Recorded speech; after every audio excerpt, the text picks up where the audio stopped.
Yang kami hormati Kepala Badan Kesatuan Bangsa dan Politik Kota Palembang, yang terhormat Bapak Ibu peserta kegiatan Rapat Koordinasi Teknis Forum 34 tahun 2006 tentang pedoman penyelenggaraan pembauran kebangsaan di daerah, Peraturan Gubernur Sumatera Selatan nomor 24 tahun 2006 tentang penyelenggaraan pembauran kebangsaan di provinsi, kabupaten, kota, dan desa serta kelurahan, Keputusan Kepala Badan Kesbangpol Kota Palembang nomor 31 KPTS Ban KBP 2023 tentang pembentukan panitia pelaksana kegiatan rapat koordinasi teknis.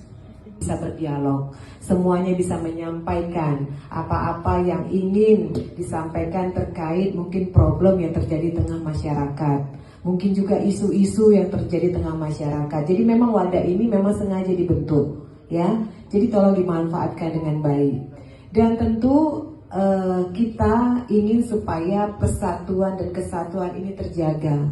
Dan tidak pernah ada cerita di Kota Palembang ini kita terpecah-pecah hanya gara-gara perbedaan. Misalnya pemilihan RT RW, atau pemilihan wali kota, atau pemilihan gubernur, atau pemilihan presiden. Tidak ada ceritanya dari zaman dulu Kota Palembang ini masyarakatnya jadi terpecah-pecah, persatuan dan kesatuannya tidak terjaga hanya gara-gara perbedaan-perbedaan.